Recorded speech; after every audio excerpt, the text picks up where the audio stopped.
चलिए, तो काफी इंतजार के बाद आखिरकार मध्य प्रदेश में शिवराज कैबिनेट का विस्तार हो गया, यूं कहें कि गठन हुआ है और 5 मंत्रियों के साथ अपनी पहली टीम तैयार की है शिवराज सिंह चौहान ने। कौन कौन वो चेहरे सबके सामने आ ही चुके हैं। डॉक्टर नरोत्तम मिश्रा, तुलसी सिलावट, इनके साथ कमल पटेल और गोविंद सिंह राजपूत और मीना सिंह, ये 5 मंत्री हैं जो अब मध्य प्रदेश में शिवराज सिंह चौहान का सहयोग करेंगे सत्ता संचालन में। और इन 5 चेहरों को चुना है शिवराज सिंह ने अपनी पहली टीम के लिए। सबको चौंकाते हुए 2 ऐसे चेहरे थे जिनको शामिल किया अपनी इस पहली टीम में, और कई चौंकाने वाली बातें हुई हैं इस मंत्रिमंडल विस्तार में। क्यों हुआ, कैसे हुआ, क्या मुश्किलें थी आलाकमान के सामने, इस पर हम चर्चा कर रहे हैं और कुछ बातें सामने आई भी हैं, लेकिन लगातार इस पर हम चर्चा करेंगे। उसके पहले ये तस्वीर आप देखिए। राजभवन में राज्यपाल लालजी टंडन ने आज इन 5 मंत्रियों को पद और गोपनीयता की शपथ दिलाई और इसके साथ ही ये जो पहली टीम है शिवराज कैबिनेट की वो गठित हो चुकी है। तो चलिए, ये कैसे कैबिनेट विस्तार जो 7-8 दिन पहले होने वाला था वो टल जाता है और फिर जब ये स्वरूप आता है मंत्रिमंडल का वो इस तरीके का होता है कि कई लोगों को चौंकाने वाला ये है, कई लोगों को निराश या उदास करने वाला है और कई लोगों के जो इरादे थे या जो आशाएं थी उन पर पानी फेरने वाला है। लेकिन ये कब तक के लिए है, क्या जो छूट गए वो आगे मंत्री बनेंगे नहीं बनेंगे, ये जो मंत्रिमंडल है वो क्या संदेश देता है, इसके क्या मायने, इस पर हम विस्तार से चर्चा करेंगे। हमारे वरिष्ठ सहयोगी अभिषेक श्रीवास्तव जी हमारे साथ में जुड़ गए। सर, आपका स्वागत करते हुए तो शुरुआत यहीं से करते हैं कि बहुत सारे नाम हमारे आपके जहन में थे जब हम चर्चाएं करते थे कि भाई पहला कैबिनेट विस्तार होगा तो उसमें ये तो रहेंगे, ये छूट सकते हैं या इनको बाद में लिया जाएगा, इनको बाद में एडजस्ट किया जाएगा, लेकिन केवल 5 नाम। इस पर पहला कमेंट आपका। निश्चित तौर पे केवल 5 नाम शिवराज कैबिनेट में, सिर्फ वो 5 नाम जिसका लोगों को काफ़ी दिनों से इंतजार था।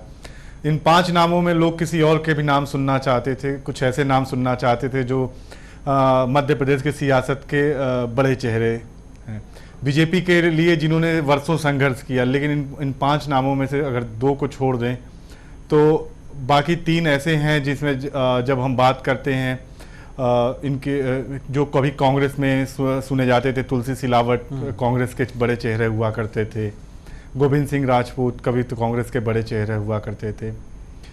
ऐसे ही मीना सिंह उनकी मानी जाती थी करीब उमा भारती की, उसके बाद से विधायक रही लेकिन उन्हें साइड लाइन ही हमेशा किया गया। तो तमाम हलचलों के बीच जो शिवराज ने 5 नाम चुने हैं वो बेहद चौंकाने वाले 5 नाम हैं। उसमें से नरोत्तम मिश्रा को छोड़ दें तो उनका आना तय था। वो शिवराज के सबसे ज़्यादा करीबी माने जाते हैं। ये कहा जा सकता है कि शिवराज के किचन कैबिनेट हैं। शिवराज सिंह बिना नरोत्तम मिश्रा से चर्चा किए कोई भी कदम नहीं बढ़ाते हैं। जब मध्य प्रदेश में सरकार गिराने की बारी आई तो शिवराज सिंह ने नरोत्तम मिश्रा ने बड़ी भूमिका निभाई। इसके अलावा शिवराज सिंह पे जब भी संकट की बात आई तो नरोत्तम मिश्रा जो है उनके साथ खड़े नजर आए, उनके पीछे खड़े होते थे और विधायकों की एक बड़ी अच्छी खासी तादाद उनके साथ होती थी, जिससे जो केंद्रीय नेतृत्व है बार बार कोई भी एक्शन लेने से बचता था। जब भी गुटबाजी की बात आई बीजेपी में तो नरोत्तम मिश्रा जो हैं वो शिवराज के साथ ही दिखे। तो ऐसे में शिवराज सिंह के बाद अगर किसी दूसरे बड़े मंत्री ने शपथ ली, दूसरे बड़े चेहरे ने शपथ ली तो वो नरोत्तम मिश्रा थे। नरोत्तम मिश्रा का शपथ लेना अपने आप में ये बताता है, नंबर 2 में शपथ लेना ये बताता है कि इस सरकार में उनकी हैसियत भी नंबर 2 की होगी। उसके बाद नंबर 3 पे आते हैं आपके तुलसी सिलावट। तुलसी सिलावट वो चेहरा जो सुर्खियों में तब आए जब स्वास्थ्य मंत्री रहते हुए जब पूरे देश में कोरोना संकट काल बना और मध्य प्रदेश में पेशेंट डिटेक्ट हुआ जब, तो ये कमरे में कैद हो गए, यानी कि अंडरग्राउंड हो गए। और इसके बाद इनको लेके तमाम तरह के ट्रोल हुए, तमाम तरह के कांग्रेस ने भी सवाल उठाए कि आखिर प्रदेश का स्वास्थ्य मंत्री ही लापता हो गया, आखिर वो गया कहाँ, क्या स्थितियाँ हैं। उसके बाद नाम आता है गोविंद सिंह राजपूत का, फिर आप कमल पटेल का, उसके बाद फिर मीना सिंह का। तो ये जो 5 क्रम बने इसमें इस क्रम के अनुसार मंत्रियों का कद भी रहेगा। जी बिल्कुल। इसके अलावा अगर हम बात करें, क्या इतना छोटा मंत्रिमंडल बनाना मजबूरी बन गया था? क्या हो सकता था, और अगर जो बड़े चेहरों को छोड़ा गया केवल इसलिए कि कहीं इससे और ज़्यादा नाराज़गी ना बढ़े, या केवल एक प्रतीकात्मक ये मंत्रिमंडल बनाया गया है?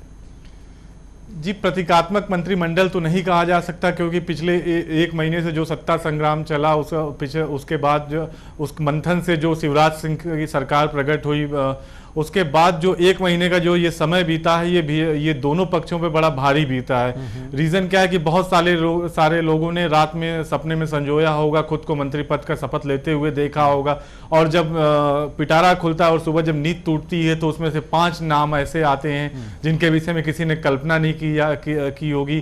तो आप इसे इतना आसान नहीं माना जा सकता, इसे प्रतीकात्मक नहीं माना जा सकता। कारण स्पष्ट है और एक संदेश भी देने की कोशिश है बीजेपी संगठन की ओर से, अमित शाह की ओर से और बीजेपी के अन्य बड़े नेताओं की ओर से, कि हम जो हैं वो किसी के दबाव में आते नहीं हैं। हमें जब आपकी ज़रूरत थी तो हमने आपका भरपूर उपयोग कर लिया, और अब जो है हम सिर्फ आपको 2 नाम जो आपने जो 9 नाम बताए हैं उसमें से हम आपके 2 नाम को मंत्री बना रहे हैं। बाकी शिवराज जी तय करेंगे, वो शेष 3 नाम कौन होंगे वो शिवराज सिंह को तय करना है। जी, कांग्रेस ने सर छोटे मंत्रिमंडल पर तंज कसना शुरू कर दिया। उन्होंने कहा 20 जयचंदों को हमारी श्रद्धांजलि। बिल्कुल, मैंने कहा ना कि इस सियासत जो है अब गरमाएगी निश्चित तौर पे। और दूसरी बात यह है कि सिंधिया खेमे में भी बहुत ज़्यादा हलचल तेज होगी।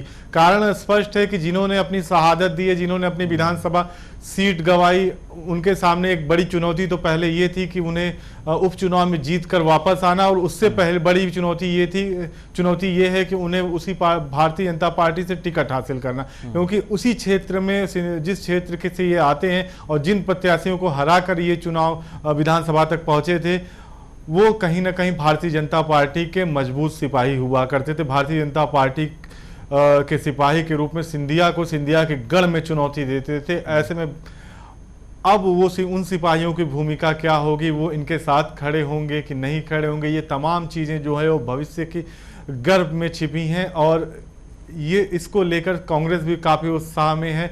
ये सोच रही है कि इतनी आसान नहीं होगी बीजेपी के लिए इन जो 25 सीटों पर चुनाव लड़ना और फिर वहाँ से जीतना। मैंने सब प्रतीकात्मक इसलिए कहा क्योंकि देखिए इन्होंने हर वर्ग से एक ले लिया, और हालांकि 9 संभाग, 10 संभाग, 11 संभाग हैं एमपी में, लेकिन सबसे संभव नहीं था। तो एक आपने ग्वालियर चंबल अंचल से ले लिया, एक आपने शहडोल संभाग से, एक सागर संभाग से, एक मालवा के इंदौर संभाग से, और फिर आपने एक जो सागर से हो गए। तो इस तरीके से ये 5 संभाग से 5 मंत्री आपने लिए, नर्मदापुरम संभाग से। उसके बाद आपने एक वर्ग से एससी, एसटी, ओबीसी और ठाकुर और ब्राह्मण लॉबी, यानी आपने 5 को बस संतुष्ट करने की कोशिश की। इसलिए ऐसा लगा कि शायद एक प्रतीकात्मक है। एक जो अभी खबरें आ रही है, हमारे सोर्स बता रहे हैं कि क्या 3 मई के बाद कुछ और विस्तार हो सकता है मंत्रियों का, ऐसा आपको क्या लग रहा है? देखिए, मुझे नहीं लगता कि आने वाले 1-2 महीने तक अब कोई और मंत्रिमंडल का विस्तार होने जा रहा है। इन्हीं 5 मंत्रियों के सारे शिवराज सिंह चौहान जो है वो सरकार का पूरा खाका खींचेंगे, सरकार के कामकाज का तरीका बताएंगे और एक आदर्श प्रस्तुत करने का वो बताएंगे। और साथ ही ये भी संदेश देने की कोशिश करेंगे कि जरूरी नहीं कि जंबो मंत्रिमंडल ही जो है वो प्रदेश में अच्छा काम कर सकती है। एक छोटा मंत्रिमंडल ज़्यादा बेहतरीन कार्य कर सकता है। तो इसलिए निश्चित तौर पर शिवराज सिंह के सामने चुनौतियां बड़ी हैं, और साथ ही उन चेहरों को साधने की कोशिश भी करेंगे जो नाराज होंगे इस मंत्रिमंडल के गठन से। साथ ही उन चेहरों को भी साथ लाने की कोशिश करेंगे जो कि बागी होने की तैयारी कर रहे होंगे, या जिनके अंदर ये होगा कि कोरोना काल जैसे ही खत्म हो वो सर उठाएं और बात कहें कि भाई हम में क्या है, हमने इतनी बार चुनाव जीता है, हम विपरीत परिस्थितियों में चुनाव जीत के आए, जब एंटी इनकम्बेंसी थी तब हम चुनाव जीत के आए। तो तमाम तरह के सवाल जो हैं वो शिवराज सिंह चौहान के सामने खड़े होंगे, और उन सवालों का जवाब देने के लिए शिवराज सिंह चौहान ने पहले थोड़ी कोशिश की, एक छोटा मंत्रिमंडल बनाया है और ये बताने की कोशिश किया है कि देखिए आप बड़े चेहरे थे और आपके साथ वो भी बड़े चेहरे थे, दोनों डिमांड कर रहे थे, इसलिए हमने इन तीसरे को लिया है। और सबसे बड़ी चीज़ है कि ये काम वही करेंगे जो आप दोनों कहेंगे। बिल्कुल ठीक। एक सर जो काम की बात आपने कही, 2-3 स्थितियां बनती नजर आ रही हैं। एक तो ये कि हो सकता है सीएम शिवराज सिंह चौहान किसी को कोई विभागी ना बांटें, और ये भी एक कयास लगाया जा रहा है कि हो सकता है 2-2 संभाग इन 5 मंत्रियों को दे दिए जाएं। क्या आप और जाहिर सी बात है कि अगर सारे विभाग बांटने जाएंगे तो बहुत ज़्यादा विभाग होते हैं और 5 मंत्री उनको नहीं संभाल पाएंगे। तो ऐसे में क्या लग रहा है, अगर ऐसा होता है तो वो बेहतर रहेगा या फिर मंत्रियों में विभाग का बंटवारा होना चाहिए?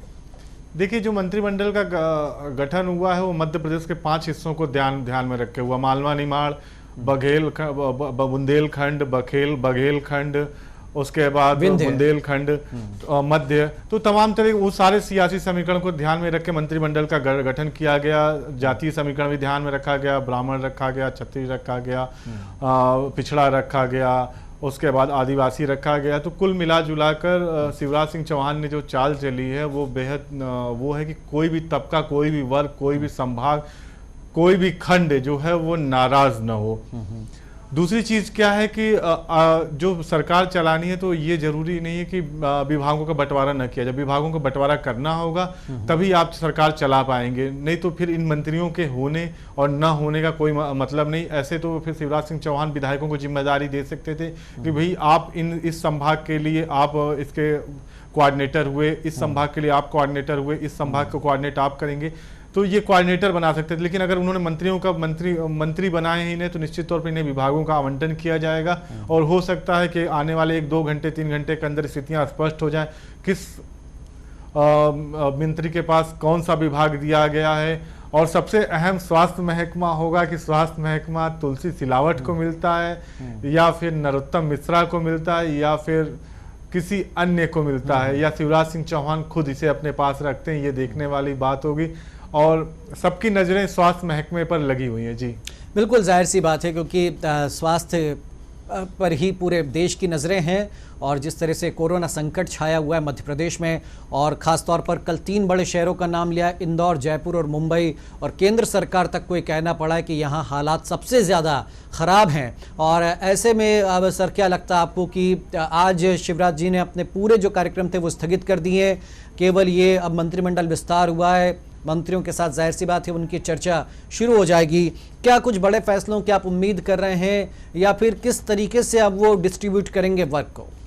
निश्चित तौर पे कैबिनेट की बैठक होनी चाहिए। सरकार जब भी मंत्रिमंडल का विस्तार होता है तो उसके बाद एक कैबिनेट की बैठक जरूर की जाती है ताकि जो पेंडिंग फैसले हैं उसे लिया जा सके, एक कैबिनेट अप्रूवल मिल सके। ये ना आरोप प्रत्यारोप हो कि शिवराज सिंह चौहान ने सिंगल बैठ के खुद ही फैसले ले लिए, तो इसलिए मंत्रिमंडल का होना जरूरी है। तो सभी जो है राजनीतिक गलियारों में इंतजार कर रहे हैं कि ये जो नया मंत्रिमंडल है जो इसके 5 सदस्य हैं ये कब बैठते हैं और क्या फैसले लेते हैं।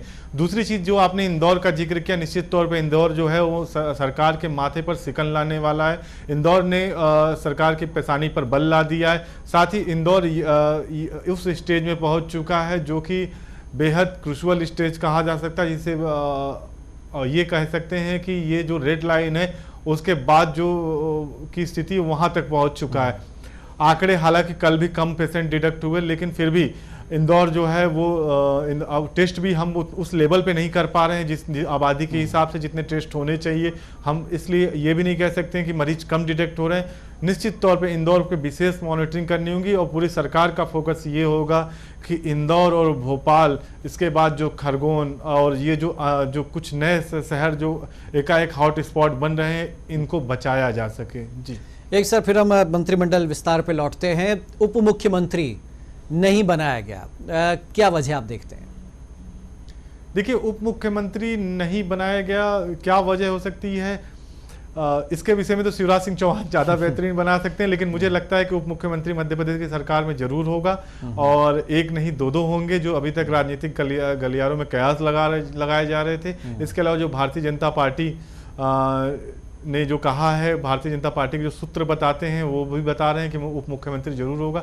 अब देखिए आगे क्या होता है, आने वाले समय में क्या निर्णय लिया जाता है, किसको प्रमोट किया जाता है, किसको नहीं। या फिर अभी सवाल उठते कि आप 5 तो मंत्री बना रहे, उसमें आपने 2 उप मुख्यमंत्री बना दिए, नहीं क्या है ये तरीका? शायद उससे बचने के लिए। देखिए इसका ये पूरी जो सियासी तस्वीर है ना, इसकी कल्पना हम लोग पिछले 1-1.5 महीने से कर रहे हैं।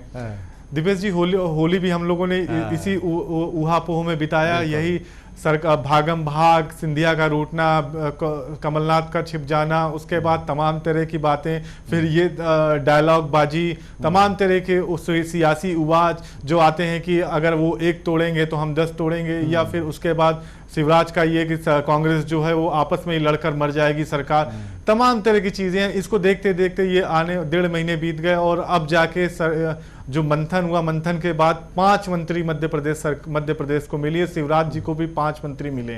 अब इसका उपयोग शिवराज सिंह चौहान किस रूप में करते हैं, कैसे करते हैं, ये उनको तय करना है। और निश्चित तौर पे कुछ घंटे और इंतजार करिए, अभी उसका रिजल्ट भी आएगा कि शुरुआती उपयोग में उन्होंने इन मंत्रियों का कैसे किया। जी बिल्कुल, कैसे किसकी कहाँ ड्यूटी लगाई जा रही है। और जो सबसे बड़ा आसन्न संकट है कि एक तो ये कि जिन मजदूरों के पास या जिन गरीबों के पास अब राशन नहीं है, पैसों की व्यवस्था नहीं है, उन तक कैसे मदद पहुंचाई जाए। और दूसरा कोरोना संकट जो तेज़ी से पैर पसारता जा रहा है और पुलिसकर्मी अगर इसकी जद में आते जा रहे हैं तो ये और ज़्यादा चिंता की बात है, क्योंकि अगर TI लेवल के अधिकारी अगर कोरोना की चपेट में आकर अपनी जान गंवा रहे हैं तो जाहिर सी बात है कि ये जो सबसे बड़ा महकमा जिस पर जिम्मेदारी है मध्य प्रदेश की सुरक्षा व्यवस्था की, उसमें ये खौफ पैदा हो रहा है और ऐसा होना नहीं चाहिए, जाहिर सी बात है। और इसमें अब संबल यहाँ पर किस तरीके से इस वर्ग को प्रदान करते, क्या गृह मंत्री बनाया जाता है, क्या गृह मंत्री पुलिस विभाग को लीड करते हैं या फिर खुद CM शिवराज सिंह चौहान ही इस विभाग की जिम्मेदारी भी संभालते हैं।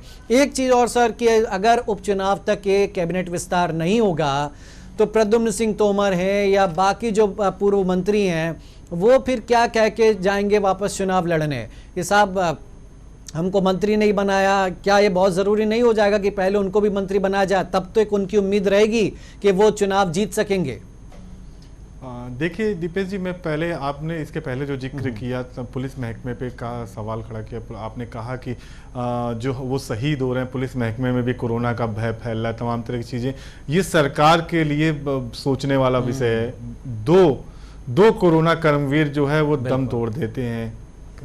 क्यों तोड़ते हैं? हम उन्हें संसाधन नहीं दे पाते, हम उनकी सुरक्षा नहीं कर पाते जो पूरे प्रदेश की सुरक्षा कर रहे हैं, जो लोगों को कोरोना से बचाने का काम कर रहे हैं। यानी कि निश्चित तौर पे हमने उन्हें वो साजो सामान नहीं उपलब्ध कराया जो उन्हें कोरोना सिर्फ वॉरियर्स के तौर पे मिलने चाहिए थे, जो उन्हें खुद की सुरक्षा करने के लिए पहनना चाहिए था।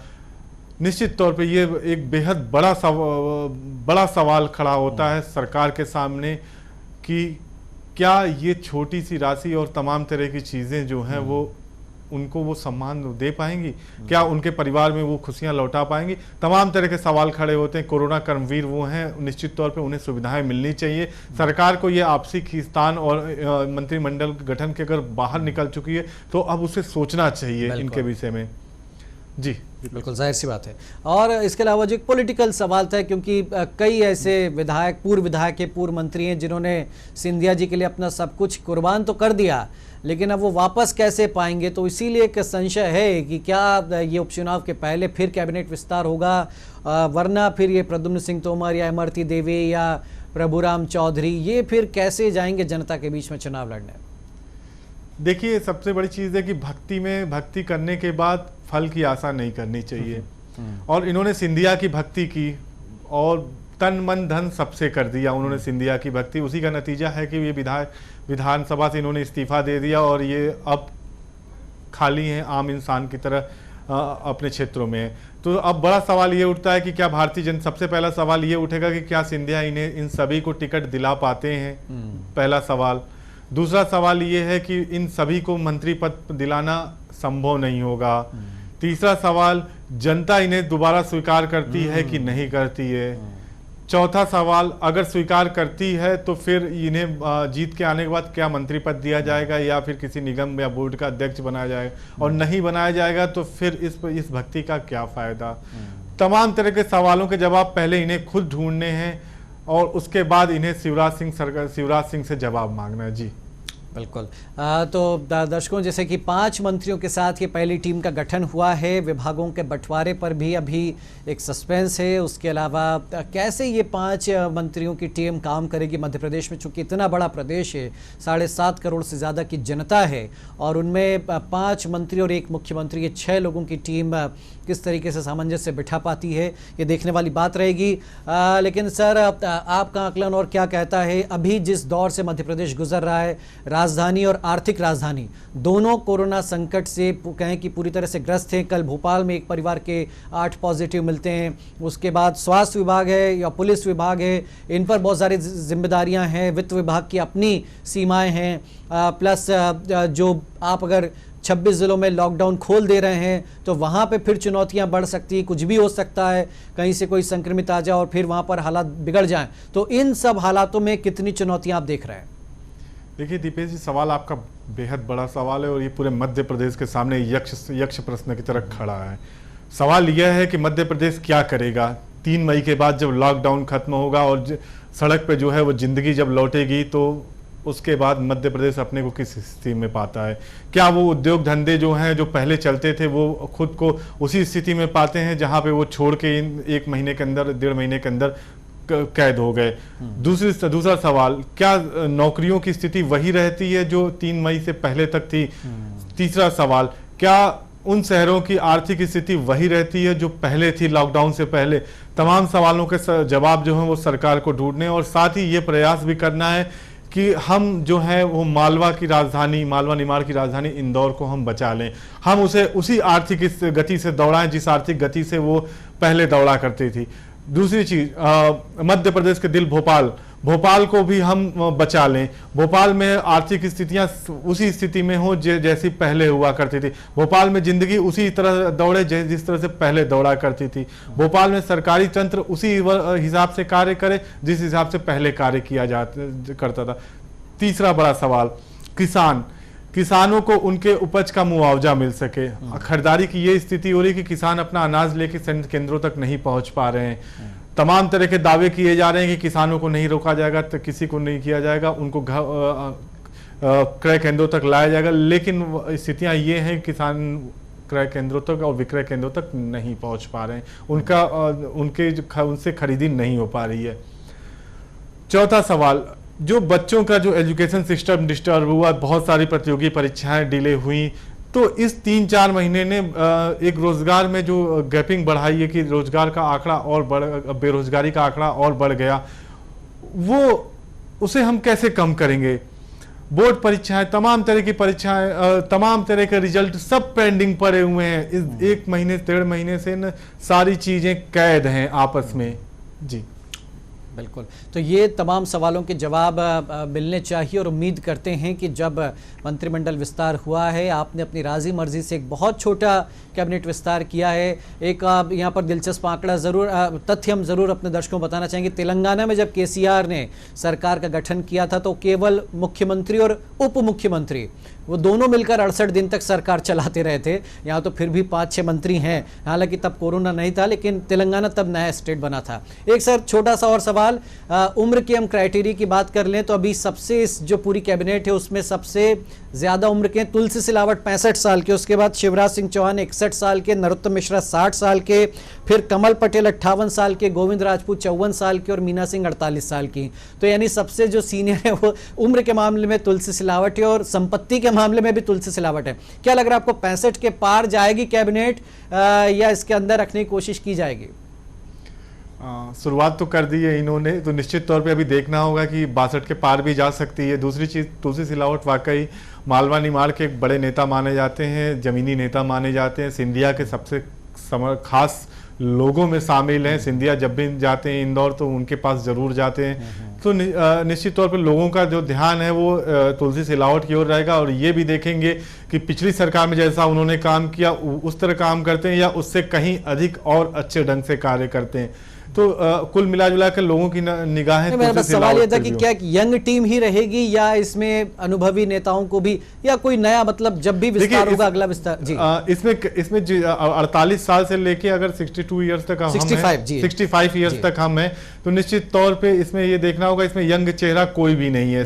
सभी जो हैं वो चाहे मीना सिंह हो, वो अगर 48 साल से प्लस हैं तो बहुत यूथ नहीं कहे जा सकते। इसमें जैसे कांग्रेस सरकार में क्या था कि कुछ युवा चेहरों को भी स्थान दिया गया था। निश्चित तौर पे शिवराज सिंह चौहान को भी चाहिए कि एकाध बिल्कुल युवाओं का प्रतिनिधित्व करने वाले चेहरे को भी मंत्री बनाएं ताकि जो युवाओं की समस्या है उनका समाधान किया जा सके। एक युवा की समस्याओं के विषय में ज्यादा अच्छी तरह से जान सकता है।